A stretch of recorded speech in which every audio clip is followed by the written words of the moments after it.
Da-na-na-na-na-na-na-na-na. Hey everyone, welcome to another episode of Film Trooper Presents Film Marketing Fridays. And we have a sponsor. It's Brad Pitt. No, it's not.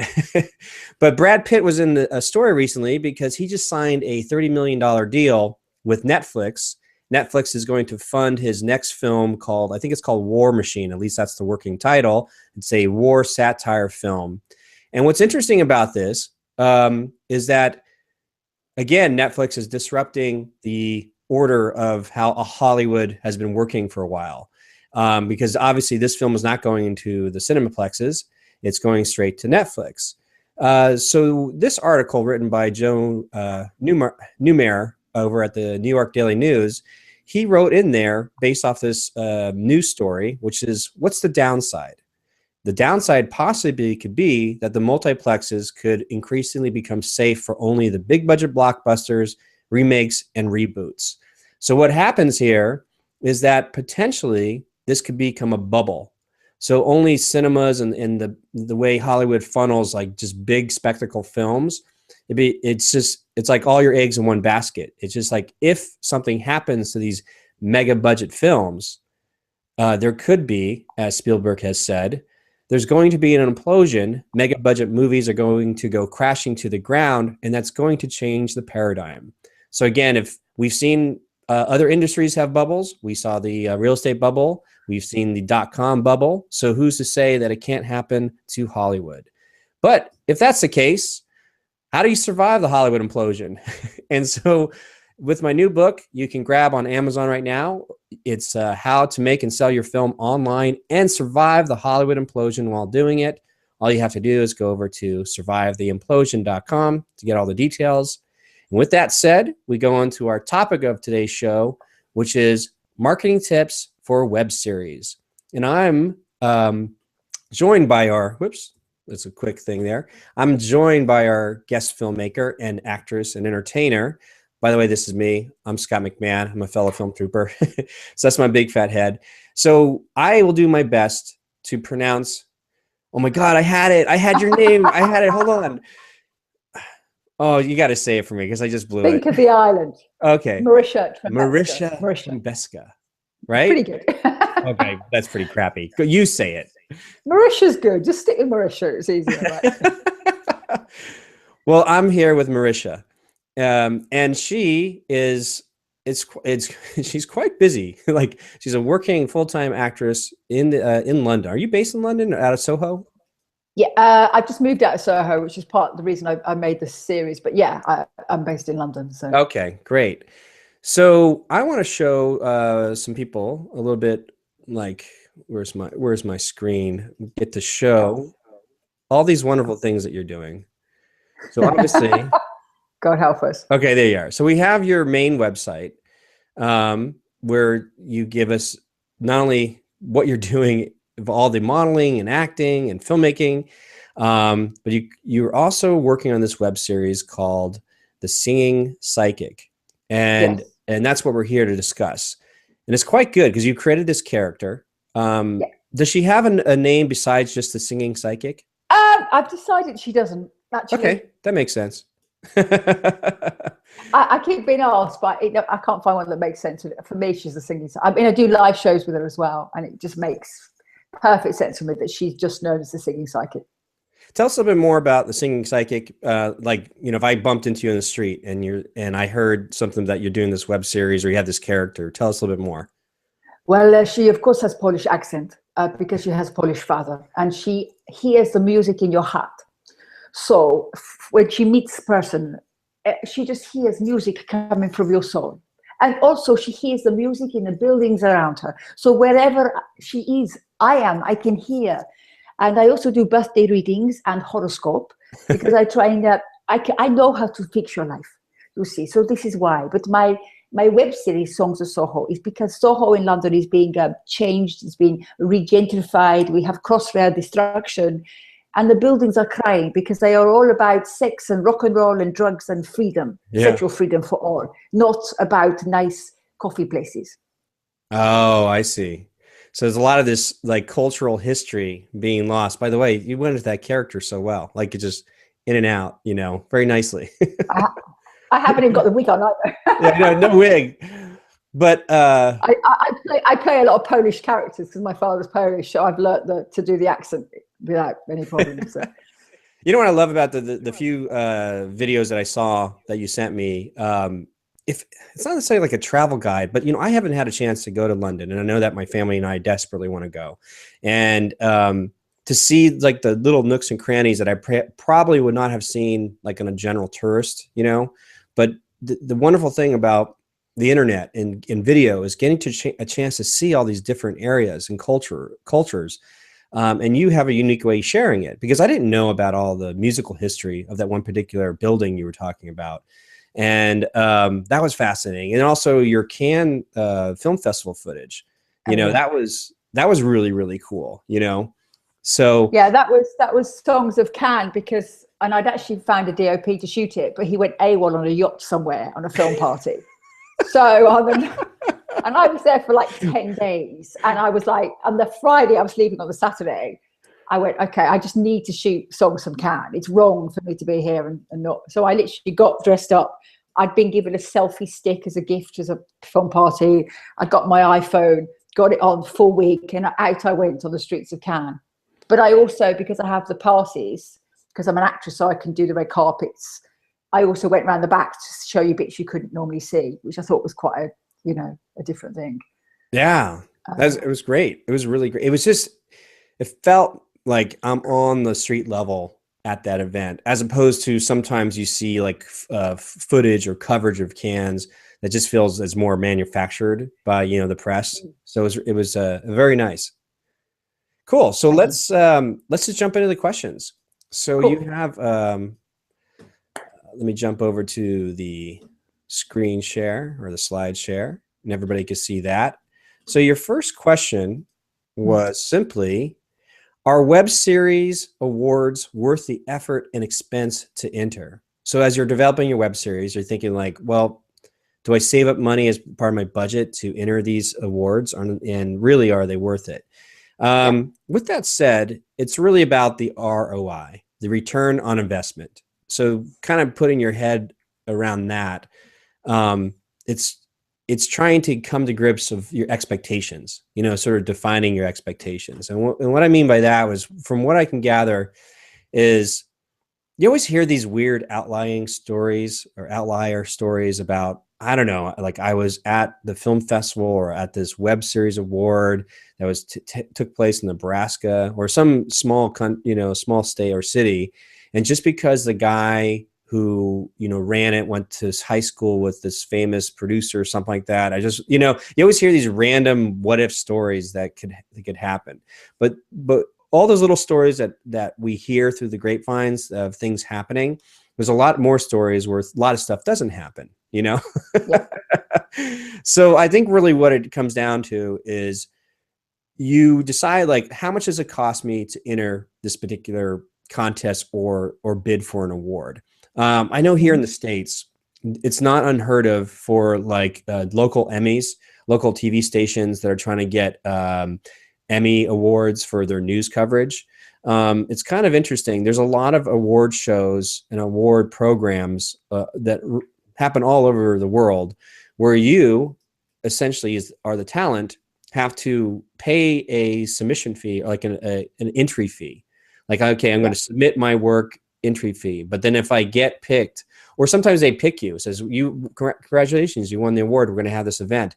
But the only way you can get your award is you have to pay. Like, you have to kind of pay, like, it's like this funny, okay. It's kind of this funny scammy thing where it's like, I know definitely like local news, you know, you might go to like a local news station or something and see all these Emmys, you know, there's a whole like subcommittee that people like are bringing like their pieces to, and maybe they're the only people that submitted enough content that, you know, they have to give an award to somebody, you know what I'm saying? So like sometimes these things happen. So doing your homework in terms of like what awards programs that you would, you know, benefit from, and almost kind of like what kind of benefit or the return on investment would you get if you lost? You know what I mean? Like what happens at these award shows that could be more beneficial to you? Like almost go to like the lowest common denominators. Like if you win, that's icing on the cake. But if you don't, what other things can you validate saying like, it cost me $50 to enter. It's local. I don't have to deal with travel and expenses, but but I know X amount of people are going to be there, or, even if I lose, I already have an agenda. I have a certain expectation. I have a certain game plan that I'm going in there for, which is like, I just want to meet that person, or I need to just let people know this is there, or get constructive feedback of like how I can come back next year to win. Like, is just by being sort of a good citizen of the community, a good community member, the people that put it on, they might be able to say, oh, hey, yeah, thank you so much for entering, and your stuff was great, but and you can ask these questions like, what do you think could help me get over the next, hurdle, the next level to be able to win this thing? Or maybe just you being there gives you an idea like, okay, I see I could possibly do better, or change what I'm working on to win next year. And you hear these stories all the time where that happens to people like, dude, that get in, you're in a film that was in Cannes, right? A short film. Yeah. And what'd you tell us about, what's the name of that film? Oh, it was just it was a short called Mother's Heart, Brazilian director, made in London. And I mean, I've been going to Cannes for a few years now. And what I've really learned from going to Cannes is it's a place to market. And actually the red carpet, the dresses, the fact you have to look really good all the freaking time, the free alcohol is all around making a glamour, because it's the most glamorous film festival in the world. I mean, there's the Oscars, but they're one night. Cannes goes for 10 days.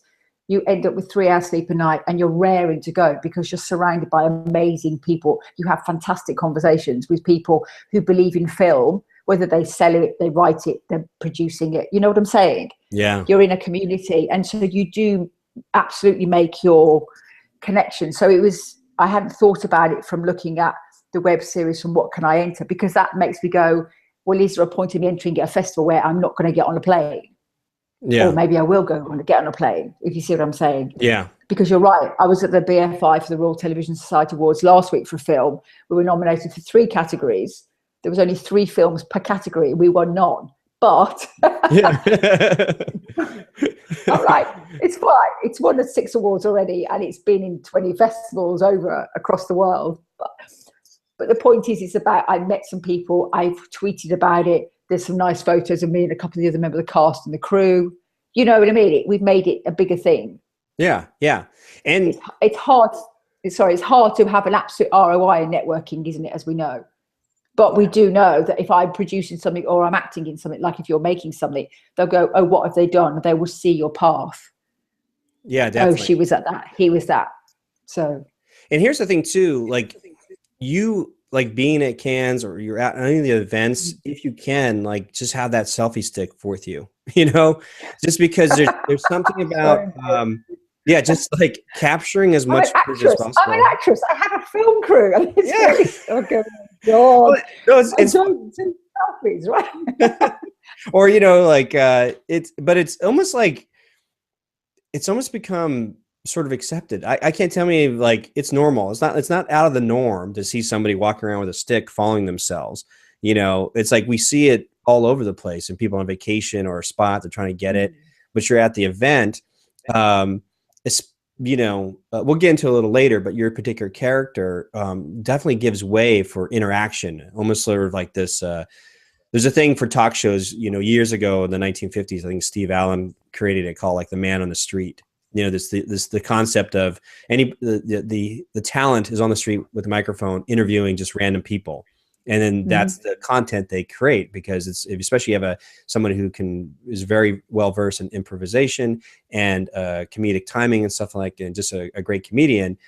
It lends way nicely to the man on the street format. But anyway, when you're at these events, so like just think about like again, return on investment, your ROI. The worst case scenario, if you lose, like, is it worth it? And and what can you learn, and can you level up next year? And if you have an ability to record the experience, anytime that you can get a film crew or even your selfie stick the content you create over time, you can decide, like, was there anything that I captured at this event that could be turned into interesting social media content that is worthwhile? Like I said, just your cans footage alone got me all excited about, like, gosh, you know, I had never been there, and I felt like the closest to Cannes than most any footage I've ever seen. So that was nice. Cool. So with that said, I'm going to jump over to the slide presentation again. So that's my take of what I've learned, which is simply, like, if you're going to decide to enter any sort of award show, especially web series creators and stuff like that, you ask yourself, like, what's the worst case scenario if I lose? Do I benefit when I lose? You know, so that way, when you win, it's a total, you know, a total icing on the cake. So here's a link that I'll supply in the slides and the show notes, but the Tangled webwatch.com, they have this link to the web series festivals. And it's just they've curated a list of people putting on web series festivals plus awards. So it's a real thing, and it's getting very specific in the world of web series because there's so many web series coming out. So this is a nice little quick link to decide if there's anything there for you to enter on a later basis. So I'll send that to you too in the email, but for everyone else looking, it'll be in the show notes as well as the downloadable slides when this is posted as a recorded video. All right, so with that said, let's jump on to question number 2. If I make my web series into a short film and hence have the opportunity to place it into short film festivals, will this help or hinder? So the one way to look at it is to respect the platform. And what I mean by that is, my question number 3, respect the platform. That just means, like, I've had a friend who made an impressive, you know, web series that when you strung it all together was basically a feature film. And he got it, he was last minute, we got it into Rain Dance last year. And it was interesting because a lot of the comments that come back were that it felt like a web series sort of, you know, strung together because, you know, he had to create this show, this project, you know, in small bits. So if you can figure out how to, like, connect it all together, where, like, an audience sitting through like 90 minutes of it, you know, their mindset is used to, like, okay, where are all the beats, where are all the changes, where's my act 1, act 2, act 3, you know, so there's a disconnect sometimes because an audience in the back, like, a lot of them knew, like, okay, I got it. It's a web series put together as a feature film, so I'm going to give some leeway here. But to that said, some of them are put together. I've seen some web series that are put together as a feature film that seem to flow better because they probably made it as a feature film and then cut it down to like a web series. But if you're doing like little chunks and then string it all together either as a short film or a feature film, you have to ask yourself, like, respecting the platform or, you know, the media, does this work as a short film? Does this work as a feature film? Yeah. I mean, since I sent you that question last week, I've had to think myself. And I think, no, because I've thought about it, because I've been in enough projects where obviously I understand the curve and the arc and the character and the project. And I think I've been thinking too, I think I wouldn't put all 13 episodes. I mean, there's only 4 up online at the moment. I'd probably pick 4 and make it maximum 12. I'm thinking of, if anything, it's a documentary, because really it's a part comedy, part documentary, isn't it? Because in every episode there's fact and there's history, and I've made that happen. So I'm thinking about putting it into some short documentaries. The other thing I'm thinking about doing is I might shoot a bit of extra footage about her life behind making these projects. Yeah. So I can almost have her dealing with making them. So the making of it which I think means I've got to go and shoot some more. So I've decided the short film, I think you're absolutely right, that it's not, I think it's better to put 4 together and make it a documentary short, if you see what I'm saying, a comedy documentary. I don't know what, it's not a mockumentary, it's something else. And then, but as you say, then put the arc of the character, because I think that's very important. And I think you're absolutely right. So it's interesting in storytelling that transitions are sometimes overlooked. And I can't remember what Greek master or Greek, ancient Greek like artist and writer and author talked about how transitions are maybe the most important aspect of storytelling. And so that allows you, like you said, you have these chunks in these one-offs in your web series, but just saying like, oh, okay, I need to film more, but that more behind the scenes or whatever the transitions might be, by adding in those bits of content or storytelling pieces that really essentially serve as your bridge between the content you've already created into the overall thought, that could totally make sense and totally work.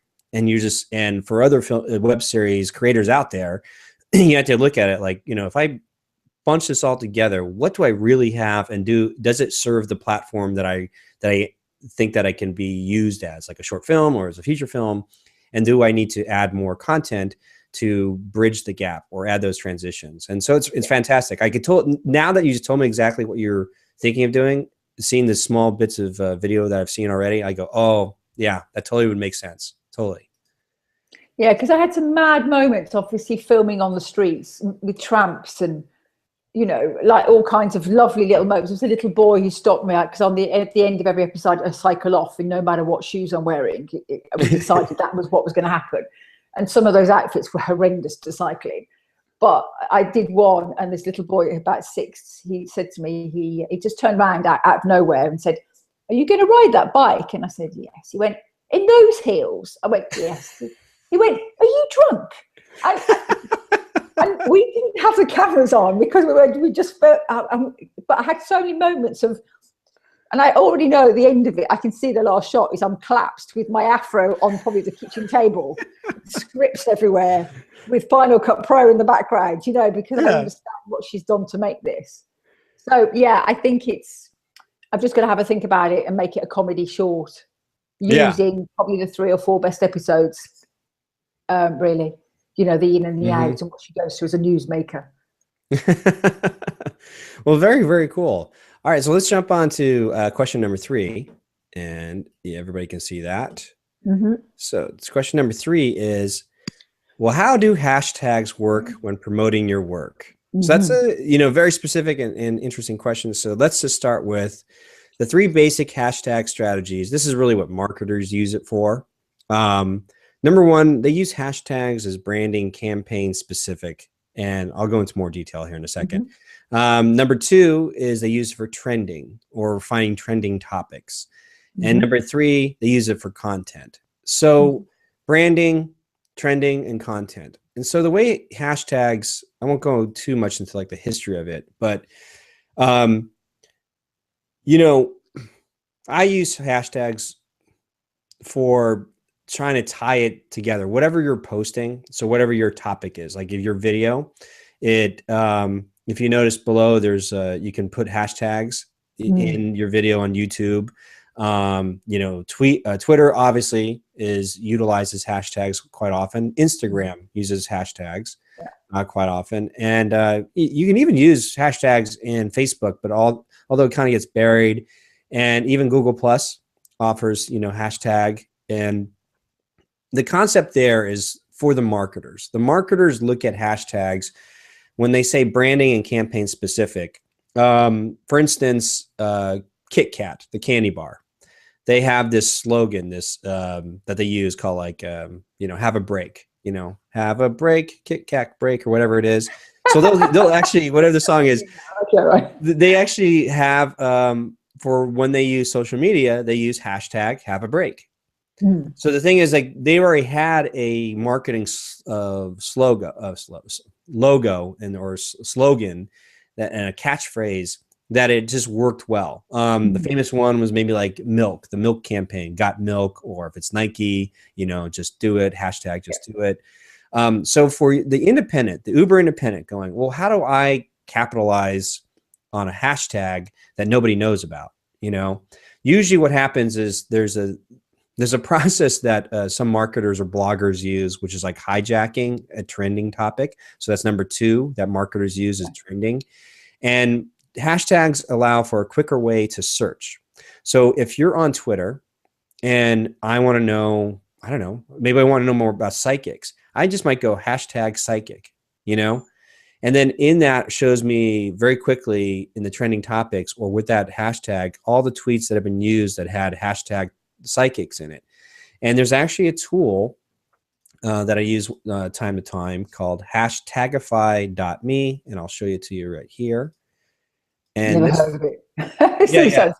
So this is cool. So this is called hashtagify.me. It's a free, you sign up. Yes. And what it's really cool. So like, say if you want to use, this is how bad my spelling is. Let's see if I can spell psychic. Did I spell that right? Yeah. To be honest, I spell it all the time. And I've got to the point, I still go, it's P-S-Y and then sheep, like the band. Yeah. Okay. Nice. That's the way to do it. So check this out. So all-time top 10 hashtag related to psychic. Oh, so nice. this tool allows you to see one, like all the other offshoots of the words hashtag psychic. So it might get into spiritual, astrology, tarot. This may not fit for what you're looking for, but this tool allows you to start seeing patterns. And then when you click over here, you can see like they have a popularity. So it shows like hashtag Beverly Hills, hashtag popularity. I mean, the popularity is like 50% correlation of like from 4.6%. Whatever that means is like going up here is they have this great tool up in the top toolbar, the menu options. It's top influencers. And in here in the top influencers, you can see the latest, first on the right-hand side, the latest tweets that are using the hashtag, hashtag psychic. Or on the right, on the left-hand side, it shows you like who's Croon. Croon has almost 1 million followers, and they seem to utilize the hashtag word psychic quite often. So what that tells you is like if you click on Croon, it'll probably open Twitter for me. Yeah. There's our guy. He's a singer author represented by ICM. Yeah, so there he is with Carrot Top. But the whole point is like you could start following him, and then and start maybe retweeting some of the stuff he does, and whatever it is, like getting inside his world and being a good follower. And the whole point is they are somebody who is of influence that if you deem worthy enough in terms of following and participating in, that they could be a valuable ally later down the line if they connect with you on social media, because if you've been retweeting a bunch of their stuff or engaging with them, and if you can, the caveat is if you can get them to follow you back, then you have an opportunity in Twitter to do a direct message, a DM. Yeah. So that's the world of Twitter. The same thing with like Instagram. Instagram is about like, follow me, I'll follow you, and comment on this picture or whatnot. What this allows you to do with your hashtags, again, for searchable, is knowing like when you start posting something, like saying like, oh, you know what? Here's a really great example. Deciding what people use more often. Do they use the term hashtag film, or they use the term hashtag movie? Okay. So it's real, or hashtag web series. So let's type in web series real quick just to see what there's some variance, web series. Let's see. Okay, so here we go.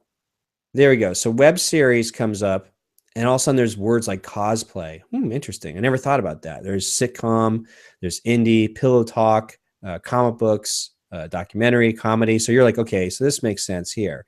So I got web series and comedy. So if I click on comedy, it should give me offshoots from there. Like, oh, what is this? Retweet, GIFs, iFunny, humor. Like just a word you might not even thought about. Oh, maybe I'll use humor instead of comedy. And of course, I'm English, so we don't spell humor like that. So that's a different way of spelling for me. Yeah, well, I'm not British, but I speak English rather than American. So. Exactly. So the hashtags from there, one, if you just think about like, I need to tag whatever I'm creating, my videos, my blog post, just like any thoughts I have that I'm putting out online, I should utilize hashtags as a way to sort of do a search index on it, knowing that the search crawls and all these engines are going to grab like, singing, psychic. Like if that's always like tied together. Soho, London, like whatever it is that makes your video or your contents unique, having a very specific hashtag or several of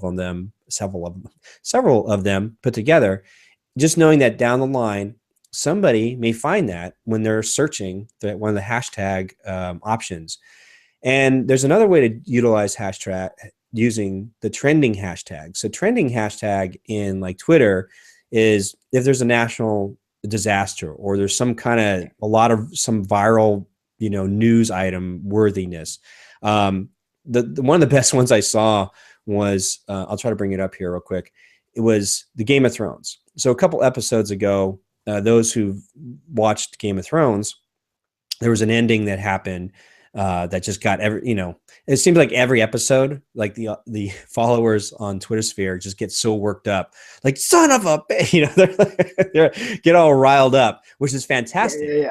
But I'm going to throw this up real quick because I remember this tweet that I just thought was brilliant, because what it did was what we call in the blogosphere hijacking a trending topic.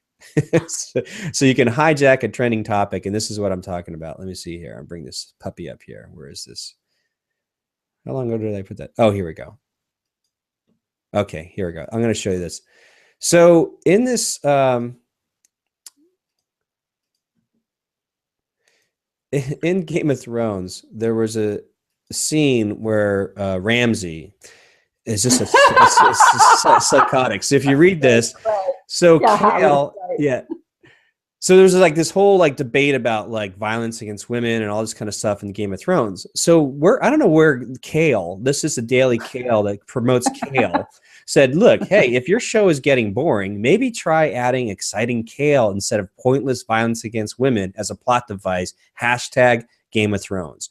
Because this was just brilliant, because this got picked up.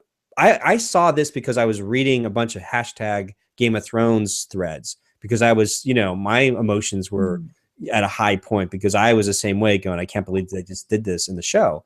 And when I saw this, I thought to myself, oh my gosh, this is a great example of trending hijacking. So the thing is, for the uber independent who's just doing this on their own, something like you're doing, so maybe there's something happens in London or something, or in the world, that you see as a trending topic, like you're just following and you see like hashtag, here's the top trending topics. Maybe there's a hashtag there that makes you think like, what the singing psychic would say. They would then say some funny, tweet, and then hashtag it in relevance to the trending topic. And that's one way when people are looking at trending topics going, what? Because I would not have thought about Kale. But now that it's there, I've had Kale several times since the Game of Thrones tweet. Can I ask on that? Because I've made a decision. I started having a separate hashtag, where a separate Twitter feed for Singing Psychic. But the thing is, I've got a reasonably decent amount of real Twitter followers under my own name at Marysia T. So and then I started doing me and her. Of course, if I've got her, she can tweet. But then I went, hang on, I've got like 10 followers for her. I've got like 12,000 for me. It seems a little bit kind of, I don't know whether you'd agree with that, but I just thought if I'm going to tweet it, I need to do it almost from hashtag Singing Psychic and then still have it from me. Otherwise, I end up dividing my efforts. Yeah, unless you want to do something where you play it from the character, and then if you have a larger amount of followers as your, under your real name actress, then just retweet it or reshare it. You know what I mean? So it's sort of like, it still tags it that way. I know exactly. I know what you're saying. Like I have to do that on Facebook. So Facebook has terrible organic reach now. So I have Film Trooper, but I don't put a lot of effort into the Facebook page, but I do put stuff up there. So, but I know that I have better engagement if I, Scott McMahon, grab that post and reshare it. So there's kind of a weird way of hacking it. So then that way my own followers or friends see it, and then it gets more eyeballs onto Film Trooper. So the same thing could happen. So that way you're not literally starting from scratch. This actually, what you're doing in that case is like your character, the singing psychic, might be like someone who's starting from scratch with no followers, but because they are friends with you are somebody of influence because you have so many followers, but because you as the influencer are retweeting and sharing this person's stuff, you're helping grow more awareness of the singing psychic. So the same principles could hold true if you connect with somebody even larger, you know? So that's why I was saying, like, you look at the hashtagify.me to do your search of like, who is the influencers? And then you're like, okay, that way I know I'll just focus on these 5 people that are in the same topic or could have a, maybe they like tarot card reading and they love funny psychic, readings or whatever they might do, that you can jump on board. If you can get a few retweets from them or interaction with them, they are essentially the next level up from where you are personally, so but the same principles hold true. It's like, that's how you're trying to level yourself up. I don't know if that makes sense. Yeah, I'll rethink it, because I decided to stop singing psychic as the Twitter and just go with me, but you're making complete sense. So I've just got to, because it's more effort, isn't it, if you run into, it's difficult. Yeah. I mean, I have a singing psychic Facebook page and I have a Marysia Trembecka Facebook page, but then of course I have more followers as me, because obviously I'm an actor, so we all get involved, don't we? You're on set, and everyone's Facebooking everyone. So, and you don't invite them to your fan page, really. Yeah, it's a never-ending question, isn't it, about social media, that, but I'll definitely have to think about that, so thanks. Yeah, so that's something. Let's see here. What do we got? Okay, let me jump on. Yeah. We're doing well. We're a little over the halfway mark. And that brings us to question number 4, which is we're halfway there. Okay. You should be able to see that. Question number 4 is, how does one market a web series? Is it any different to a short film? And how do you do this when you have no experience? Which is great. So sometimes I forget exactly what I wrote in these slides. So this is a surprise to me. Let me go to the next slide and see what I actually wrote. Oops, hold on here. Oh, yes. So marketing, the way I see marketing from everything that I've learned and that I've curated, is that marketing is simply communicating to get a result. And so by having that in mind, when you think about a web series, you think about a short film, and when you have no experience, the best thing to do is like, I need to be able to communicate what this thing is that I've created, but I need to get a result. And I need to be very clear about what my result is, So with that said, is like getting more eyeballs on it. Are you just trying to get more views? Or if that's the case, then there's a whole strategy of just like, I just need to get more views. So I need to like up my, Twitter feed or my subscriber base, and so there's a whole other technique of once you understand what your goals are, that helps clarify your questions as well. So for instance, if you want to get a lot of views on YouTube, it's like, okay, so then you can start searching specifically for that, those problems. Like, how do I get more views? And a lot of it is like, you got to be consistent, and then you've got to reach out to other YouTubers. And we talked about respecting the platform. In the world of social media, it follows the same kind of principles. If you want to be on YouTube and have effectiveness on YouTube, then the thing is that you just market and network within YouTube, meaning like just find other YouTube stars that are a little bit above you that have a larger following, and work with them, and maybe do like a cross promotional video, over time, building that relationship, and then level up. Because the concept here is that the audience, if you want the YouTube audience, where is the YouTube audience? The YouTube audience is on YouTube. They're following YouTube. That's why it's very difficult for this show. This is a very long 1 hour, sometimes an hour and a half live Google Hangout show. And so when I do like a tweet on Twitter, letting people know that this thing exists, the mindset of people on Twitter is fast. Like they're just they're scrolling through things going, all right, I just need a quick blog. I need like 3 quick tips. I need like 7, or a quick video.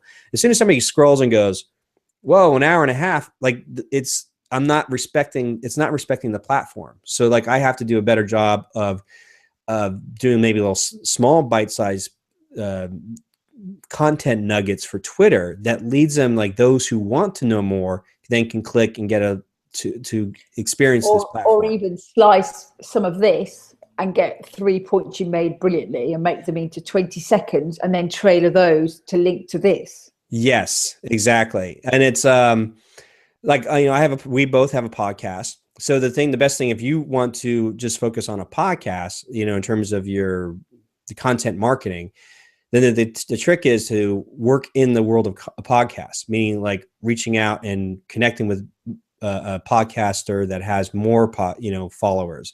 Yeah. So the whole thing is like you're always working in that world, because where are people listening to podcasts? Well, on podcasts.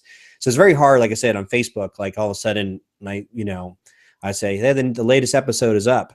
But people on Facebook, they're in it because they're scrolling. My wife is brushing her teeth, scrolling through her Facebook. She's not in this mood. She's not like, she can take small bite-sized pieces of content, short videos, short, little pictures, something really funny, something shared. But there's no way in hell she's going to stop and go, oh, here's an 1.5 hour long podcast.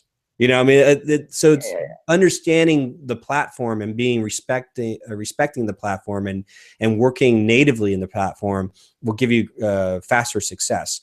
So that comes down to the main question, which is like, well, how do you market a web series? Well, most web series are probably on either Vimeo or on YouTube. So just sort of get yourself involved with that system, that ecosystem, and then say, okay, how do I communicate to get the results? If my result is to get people to subscribe, then everything I do about my videos are like, I'll give you a short bit, but at the end it's like, subscribe. And if you subscribe, I'll give you this, something to give them more value, so that you always have these call to actions, because the call to action is telling your prospective lead what you want them to do. And that's marketing. Now, if you get to a place where you want them to buy something, and that's, as you know, in business stuff, there's like a whole slew of things that need to happen before sometimes the sale. Because most people sometimes don't, the reality is everybody needs to know that marketers will always inevitably screw up everything. Like the internet was great before the marketers got hold of it, and like, television, whatever it might be, there's a whole saying about marketers will end up screwing it up. And people don't like being sold to, which is why the new way of selling is not to sell or push your product onto somebody. So you're not marketing by saying like, hey, check this out. Like that's probably the worst thing that anybody could do. We see all the time, like, somebody might text you or tweet you and say, hey, check out my web series, check out my latest film, check this out. It's like, there's nothing there. It's almost like spamming. It's like, you're spamming me when you say, check this out. So there is a better way to do it, which is the new way, which Seth Godin talks about, which is permission marketing, which is by creating very interesting, valuable content like you're doing with your web series. People, I wouldn't go that far. But you know what? You have interesting. It's not like a sales pitch. Like you're not pushing something on somebody. It's you're creating something that if you have the right type of audience follows you, at a certain point, then you can make the ask. And the ask is whatever you need to sell. Like, okay, I'm selling this web series or my short film or t-shirts. I mean, think about a band, an independent, rock band now, like touring pubs or bars or whatever it is. The most likely giving their music away for free online. And then they say, okay, come check us out live. When you come to us at our live show, please buy our CD and our t-shirt, but prior to that, they have been giving so much away such that they built a fan base off because they were like, I give my music away for free that, and maybe some people pay us like $1 or what they, pay what you think it's worth. And then if we are in your city playing a live show, come connect with us on a personal level. And while you're here, we need to make, whatever rent fare or rent money. So you buy our t-shirt, please, Yeah, the point is I'm doing a week of shows in the West End of London in August for Camden Fringe. And I've got 2 shows in July plus another couple. So part of the web series was very much about the be intrigued, see who she is almost. I mean, it's a small facet of what she does. You know, come and see the story behind the videos almost, but I just haven't worked out how I'm doing that yet. Yeah, it actually is fantastic the way I look at it, because you have clips of your live performance. So you've created this world. It's like I can see it. They're like snippets of it, like the inkling of like this world that you've created. And we'll get to like the last question you have, because I have just like an outsider's perspective of like what I would love to see that character do. Cool. With that said, we'll just jump into question number 5. Okay, question number 5 is, if I have a small marketing budget, where should I spend my money? Entering contests for awards, on YouTube ads, and what did I write here? Sorry. Oh, so I always say this. This is something that it's actually interesting, but you can have it either fast, cheap, or good, but you got to pick 2. So what that says is, if you want your stuff to be good and you want it to be cheap, it most likely won't be fast. Yeah. Whereas Hollywood, if they want to make something good, but they want to make it fast, it's not going to be cheap, which is why they have money to spend, you know? Yeah. So if you want to make it fast and you want to make it cheap, well, most likely it's not going to be very good, you know? Yeah. So there's just keeping in mind what fast, cheap, and good. Then when that comes to like what you're going to decide, if you have a marketing budget, again, it all goes back to like, okay, marketing is communicating to get a result. What is the result? If I spend money on YouTube ads, will it garner me, you know, more subscribers, you know? And then that's what I was thinking, doing a little 30-second trailer with some songs of Soho, some of the horoscopes that are coming up. You know, I'm doing the horoscope readings as well. I've started. That's what I was thinking. It might get more subscribers to the channel. I was wondering. Yeah, there's that. You could do that. You know, Facebook now has, I think they call it like boot jacking. So what happens is in Facebook, when you scroll through their news feed, a video sometimes automatically starts playing, but with the sound off. The only way to make that happen is if you upload the video directly to your... I already do upload natively to Facebook and YouTube. And the reason is I have 1,100 friends on Facebook, all of whom follow and retweet. So every video I put on Facebook, I get 600-700 views. Yeah. And likes and comments. Whereas on YouTube, it's you know what I mean? I don't have, you know what I mean? I've pushed a few things, but that's why I've got views on Facebook, because I thought that's where my community is. But I need to build it on YouTube as well, don't I, really? I think because of Google, because of the YouTube community, because of many things. Well, that's something you can check is the episode I did prior on Film Marketing Fridays. We went over why you need to sell to only one person. And we went through this very extensive checklist of basically creating this make-believe customer, this make-believe ideal fan, this make-believe avatar. And that will help you decide, like, who am I really selling to? Because you might find out that if it's working for you in Facebook, sometimes it's like, you know what, I'm going to double down on Facebook. Because just recently, the stats coming out where there's been more views and reshares of certain videos on Facebook than they are on YouTube. Now it's really interesting because some people have been grabbing YouTube videos, the link, and then uploading directly to or downloading the video as a self-contained you know, MP4, and then uploading that directly, posting it on Facebook, but it's not their video. And so where this particular video got a lot of viral hits on YouTube, where they're earning ad revenue, suddenly they see the same video being played not on their channel, but somebody else that uploaded directly, and getting all these reshares on Facebook and seeing that the numbers have doubled. And they call it sort of bootjacking, I think, or it's kind of like hijacking, but you know, I can't remember what it was called. I think it's like called bootjacking. So where these content creators on YouTube have now since lost out on potential revenue because their same content is being played on Facebook. But the way Facebook works, they really try to keep you in their ecosphere. Like when you are looking at anything, you click on a link, it's still bracketed within the Facebook constructs. So with that, what I'm trying to get at is, like, if you find that you are having more success on Facebook, then you may look to if you do have a small bit of budget, then perhaps marketing and doing a sponsored ad on Facebook might actually prove more beneficial because you already have some organic traffic going on.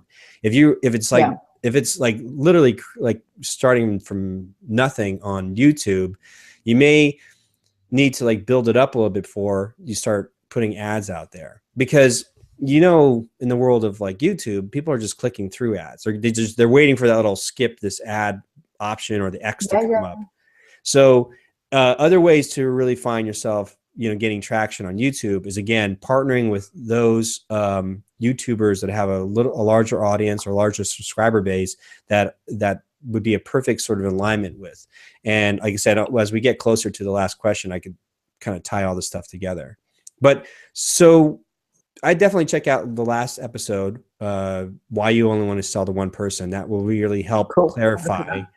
And like I said, you might find yourselves like, Facebook might be where I need to be, and maybe then asking yourself the question, how do I market or put a Facebook ad in place to boost what I already have, so then I can gain even more views and shares and followers within Facebook. So it's something to think about.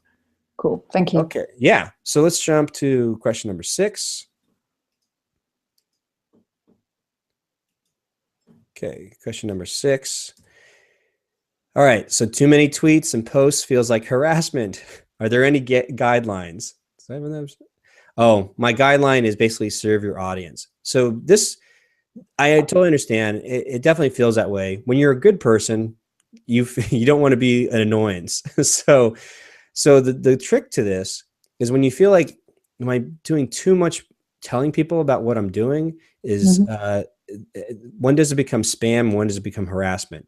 If you can always keep in mind this saying, serve your audience. And the reason why I say serve your audience is, I kind of come to this based off of all the stuff I've been reading and sharing and applying, and just kind of, this is my takeaway on it, is the world of independent filmmakers. A lot of them, sometimes not necessarily the most nurturing community, because there's a lot of people that just need to take, or they need to push. They need to say, I've got something, please check my stuff out. So it's very ego driven, and in order to connect with an audience, you have to like let go of your ego and almost become a servant to the audience, and a very specific audience that you want to serve. When I say serve, I remember I brought this up on Twitter. It was like a Twitter chat between like myself and Emily Best of Seed and Spark. And so when a filmmaker was wondering, like, wait, if you serve your audience, doesn't that mean that you are then selling out, in a sense of like, you won't be able to make the film that you want to make, because you would then be making it for them? And we had to help this particular filmmaker understand, like, no, it's actually quite opposite. Once you are comfortable with your talents and you're comfortable with your ability to make a film or tell a story, then you ask yourself these questions of, how do I serve this audience best with the talents that I have? And like, what story that I could tell that would best serve this audience? And so now all your tweets and all your posts, if you always take it from the place of like, the thing I'm going to write right now is like, how does this help, or how does this serve my audience? Is it going to make them laugh? Like, have I crafted the best joke? Have I, and I'm proud of the joke, so I'm going to push it out there because I think this is going to benefit the particular audience that I'm, targeting, or that I want to know. Once you get into that rhythm of always thinking yourself like, how do I serve? How do I serve? How do I best serve? Then it doesn't feel like harassment, because you believe in what you're doing.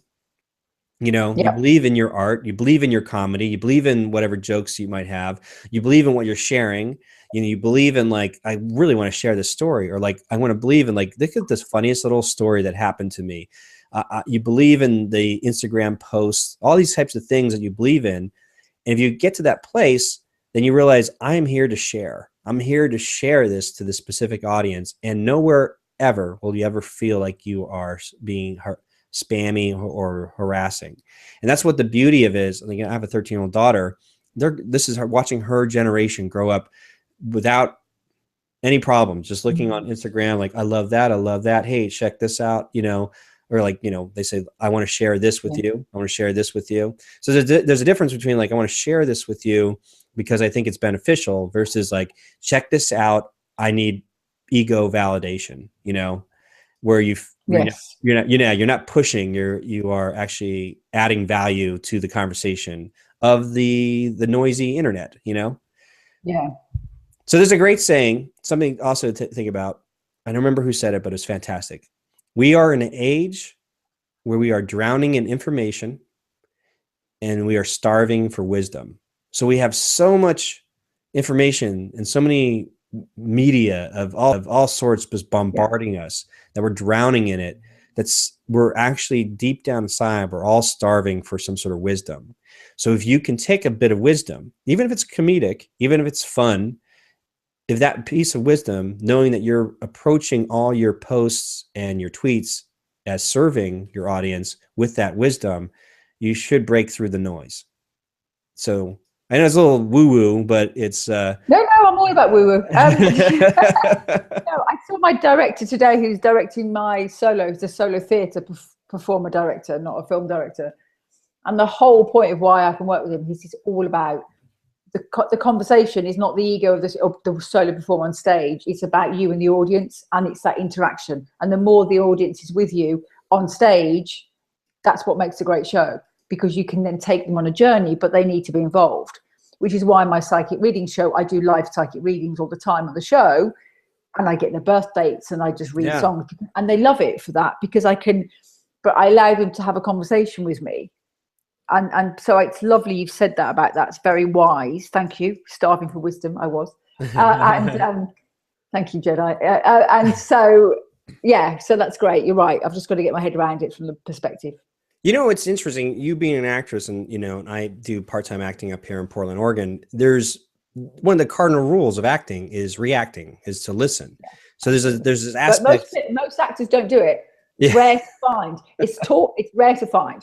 They're worried about the hair, their makeup, where the camera is, where the light is, and they're not actually doing that, to be honest. Yes, but you know, you've done scenes before where you'll get lost in the scene with your partner, your acting partner, and because there's so much giving on both sides that it becomes sort of transcending, right?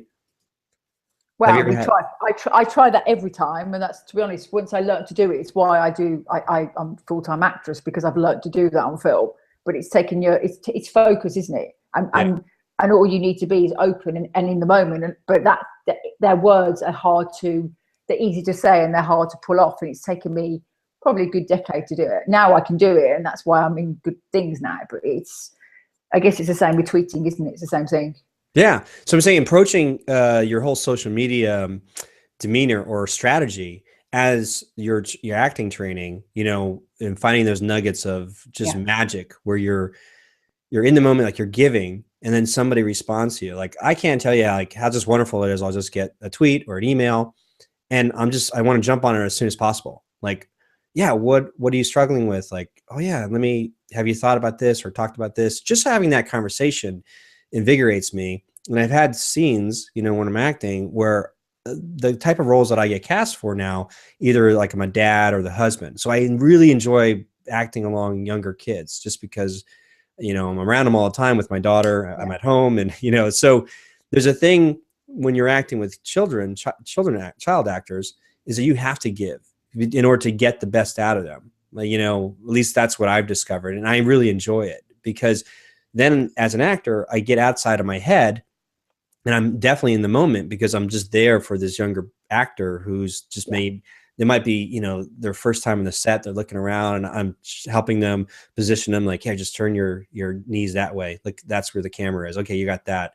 So, you know, just helping them, and then making the scene as magical as possible. Is fantastic. And I think the same principles can definitely be applied to your social media strategy. And so, yeah, that's, when in doubt, just fall back to that, you know? Cool. No, that's great. Really great advice. Thank you, Yoda. Great. Perfect.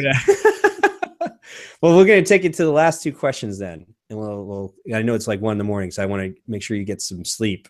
Don't worry. What am I doing tomorrow? Yeah, I've got to revamp my website site tomorrow, but I'm not Monday, so I've got a couple of days off. Right. Okay. Cool. Sure. So we have question number 7, and we'll do question number 8 as well. Are there any obvious film making or promoting communities, either online or in the UK, where I'm based, or elsewhere, that I should be getting involved with? And question number, whoops, I always mess this up. And question number 8 is, I do a live solo theater comedy show with my character, the singing psychic. So beyond this, how else can I use my enjoyment for improvising to bring awareness to my web series? Okay, so I will do both those real quick here. And I want to share with you 2 places, if you're in the UK, that I could think of. At least start with blogging, because you might be able to meet up with this community online, and you might have heard of them already. There's, let's see here, Chris Jones. He's doing some. So Chris Jones is doing some fantastic things, at least based off what everything I follow him on Facebook. He's doing like a Create 50, this film project he's working on. He did something else, I think, just recently, like 50 Kisses or something like that. So check out Chris Jones' blog, because he's always he does a London Screenwriters Festival. For the last 3 years, I've been one of the actors hired to come and do the table reads. Oh, there you go. But I hadn't thought about contacting him, because of course I'm being brought in as an actress. Yeah. They have a director, the script writer writes, and then some chosen few get a director and basically a narrator and a load of actors to try and it's very interesting to see what happens when the director gets involved. Yeah. But I hadn't thought about contacting him versus, you know what I mean? I know him through that, as opposed to knowing him, I mean, as an actor. That's what I'm saying. I normally wear my actress head on, and suddenly I've got a producer head. It's a bit weird. Yeah, no, I understand. I'll re-look at him for what, yes. And then there's also the raindance.org. So there's the festival plus all the other things that Raindance does. They have, there's a members that I'm from what I can gather, there's meetups, you know. So everybody that's involved with Raindance, I think it'd be a great connection, because, you know, right here, 10 filmmaker website essentials. So it's like, they have so many great articles. They've been doing, you know, Elliot Grove has been doing it for years. And he's built, you know, quite an impressive organization over the years, like 23 years now. That's pretty crazy. Yeah. That's in your backyard. So I would definitely check out those 2 to start off with. And so with that said, is there anything else you can do with your character, the singing psychic? And again, from the outside perspective, when I saw what you were creating, I really got a kick out of, like, not to say it wasn't a travel blog, but I could see where, if you look on this, the concept of like man on the street, because you have such a easy flow to you in terms of you know that character very well, and obviously you do it in your live show where you are interacting with the audience. Well, the same could be said when you're on the street. You could have a microphone and you could do like singing readings or whatever it might be that lends the concept of doing readings or psychic readings within a fun flair, comedic flair of singing with people on the street. But maybe like the Soho building you were talking about, the legendary, all the music that was played at this place, and you were getting these vibes from it, and you were able to sing from it. You know, who's to say you couldn't have like some, like that kid or somebody walking by, like, I'm going to read, you know, your future. And if like, there's so many great comedic elements that come out of it, but essentially, I see this type of stuff happen over here in the States and all the late night shows. For years, Jay Leno used to do it, but it harkens back to the original late shows with like Steve Allen and the original Tonight Show host Jack Parr, where they would go have these small comedic cutaways where somebody who was very funny was on the street just asking people questions. And in the process of asking questions, you know, they get to show off a little bit more about Burbank or LA or New York or wherever they're at. But it's just a fun little, you know, because it's one topic, you know, and there's so many comedic gold that can come out of it. I see that as an leveling up from what you already do, that I can see really enjoying the web series even more. Or like you said, there's an aspect of documentary in there. Like there is something deeper about driving around or traveling around Soho or the different landmarks, because as an outsider, as an American looking at what your videos are, I'm getting a taste, like a travelogue taste that I didn't expect to get, because these are places that I would probably not normally go to if I only have like a week in London. I'm going to have to go through all the traditional tourist stuff. But you give me this feels like boots on the ground type thing, in a fun way. It's not just like, hey, I'm Joe. We're going to show you the latest pub. It's like you do this fun thing, and there's a huge following of people that pay, big money for psychics. So if there's a fun element that you could do with it, but maybe get to the heart of it where somebody gets transformed, or maybe there's some illusionist tricks that you can throw in there where people are like, what? Okay, that's funny. Oh my God, I love that song. I'm not too sure, but anything that you can get a transformation out of the people that you're interacting with, that should just help build loyalty or build more interest emotionally to this particular character as you go forward. But again, that's just me on outside looking in at what you have. So it's valid. I want to do more songs of. There will be. I went to the Berlin Festival as well this year, Berlinale, and I didn't. It was just before the first one, so I didn't do songs from Berlin. But I realised I need to wherever I go. But yeah, the thing is, I took all the audience interaction, lovely bits I had when we were shooting, out of the songs of Soho, because I wanted it to be under 2 minutes long, and it starts. Yeah. But I think at the very least, what you maybe think is at least go back and, before I do anything else, I can go back and pull some of those lovely interactive moments I've had with tramps and hookers. Some lovely moments of hookers when she wasn't sure if I was a man or a woman, and that kind of. And can we hurry up because I was on a patch where she put pics for business? It's those kind of moments, because that's what Soho. God. Yeah, it wasn't all captured, but there's been some. I can always recreate them and grab them. Yeah. Oh my God, that'd be really funny. We had something like we did like a recreation with like one of your crew guys or just one person. Like, okay, you're going to play the hooker. It's just, I mean, like anything fun to like recount the story, but because you're on location, all that kind of stuff, it was endearing to me. Like just the few short videos that I saw, again, the one that in Cannes really kind of sold it to me. It was like, wow, okay, wait, I can totally see this particular character being sort of this fun spokesperson for this region that, believe me, it might be like no big deal for you to jump over to Berlin, to go down to like, to Cannes, to hop over here, I mean, but from an outsider's perspective, again, people who want to travel there, you've given me like a little bit of a taste of like, that'd be really fun. It's like digging deeper into the inspirational part of it. And, but you are very good at what you do. So it's one of those things, like I could see you interacting with people on a one-on-one basis, off the cuff, and see what magic kind of happens. And that could definitely give you an angle, because you never know where that can go. You do enough of those episodes, boom, you're like on television. Like, I mean, like somebody says, we need to have a comedy bit for, whatever is Graham Norton or whatever. Oh, Well, I think, to be honest, that's the thing. I think a 5-minute spot, she could do a weekly psychic reading. She could really do it. It's just I always talk about it in the third person. I realize it's weird, but I do, because she's separate from me. But one of the things I hadn't thought about is pushing the travel blog, because also that questions I should start hashtagging some of the travel visit London stuff, maybe. Yeah.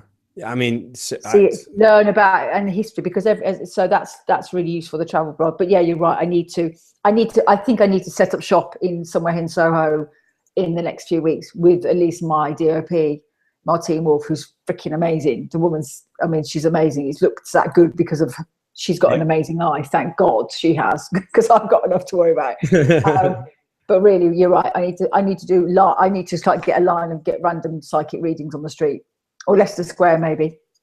Yeah, and then you put a reel together like that. I can't see why that can't be valuable to like a local TV show of some sort. I'm not too sure how it works in England, but I could see something like somebody grabbing onto that, like oh, we have a small spot. We just need this particular character to share, talk about the weather, or they have, like talk about Yeah. this one coffee shop or this one, burnt out, drug addict place or something, just because we're doing a piece on it. I don't know. It's just, but if you put enough content out there and really shape that character, and we get to see the beauty of your interaction with just real people, to me, you might not know it, but somebody much more influential than myself could see like, oh, look at, building an audience. They have a really unique take on it.